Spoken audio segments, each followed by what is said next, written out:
Komisi 2 DPRD Provinsi Kepulauan Riau menggelar rapat koordinasi dengan Komisi Pengawas Persaingan Usaha Wilayah 1. Pihaknya segera menindaklanjuti persoalan kenaikan harga tiket Batam Singapura yang menjadi keluhan masyarakat sejak pintu masuk perbatasan dua negara dibuka di masa COVID-19. Untuk informasi selengkapnya akan disampaikan langsung oleh wartawan Tribun Batam, Roma Ulisianturi yang kini sudah terhubung bersama kami. Silahkan rekan Roma. Baik, terima kasih rekan Mei di studio. Nah, Komisi 2 DPRD Provinsi Kepulauan Riau menggelar rapat koordinasi bersama Komisi Pengawas Persaingan Usaha Wilayah 1 di kantor Geraha Kepri lantai 6. Nah, rapat koordinasi ini dilakukan menindaklanjuti masih mahalnya harga tiket kapal feri internasional tujuan Batam Singapura ataupun sebaliknya Singapura Batam. Nah, kemahalan ini terjadi sejak dibukanya pintu masuk perjalanan luar negeri pasca adanya pandemi COVID-19. Untuk harga tiketnya sendiri saat ini PP mencapai Rp700.000, sementara sekali jalan atau one way itu hanya Rp400.000.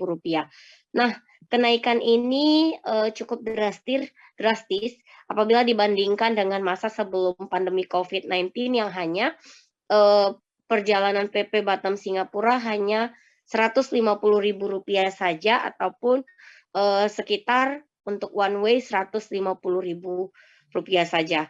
Nah, kondisi ini sudah disoroti berbagai bidang, salah satunya Komisi 2 DPRD Provinsi Kepri.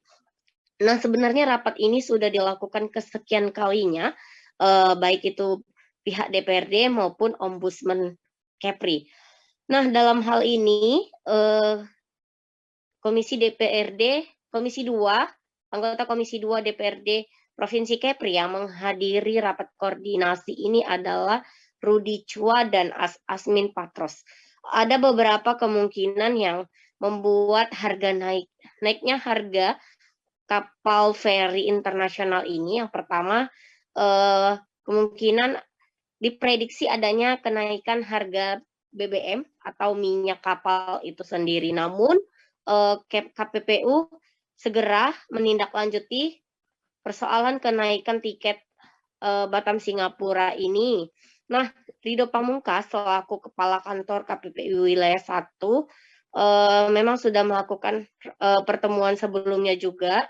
Lalu mereka menceritakan bahwasanya adanya kenaikan minyak tersebut tidak masuk di akal, seperti itu rekan Mei. Demikian laporan langsung dari saya, rekan Mei kembali ke studio.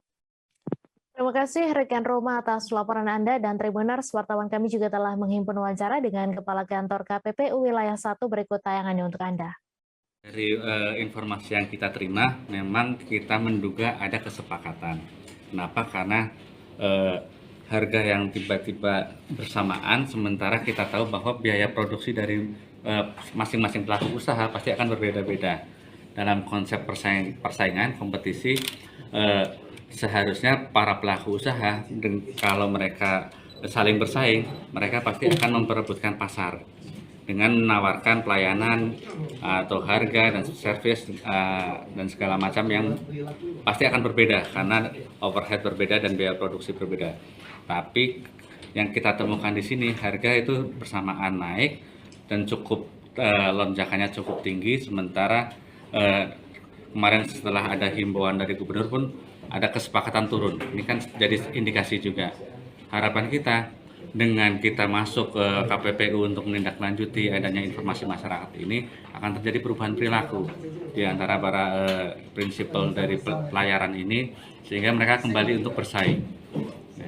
Kalau mereka bersaing, harapannya juga harga akan menjadi kompetitif berapapun harganya, tapi karena mereka saling bersaing, mereka pasti akan mencoba dengan harga yang paling kompetitif yang bisa ditawarkan kepada konsumen. Itu akan sangat membantu pemulihan ekonomi secara mikro di Batam ataupun secara nasional, karena Batam bisa jadi pintu masuk buat Indonesia. Tadi disebutkan ada upaya prosesnya itu Pak, ya. Boleh dijelaskan? Oke. Jadi sesuai SOP KPPU bisa menerima laporan atau inisiatif. Kalau laporan bisa dari masyarakat, ya nanti kita ada proses SOP-nya, kita klarifikasi laporannya. Terima kasih sudah nonton. Jangan lupa like, subscribe, dan share ya.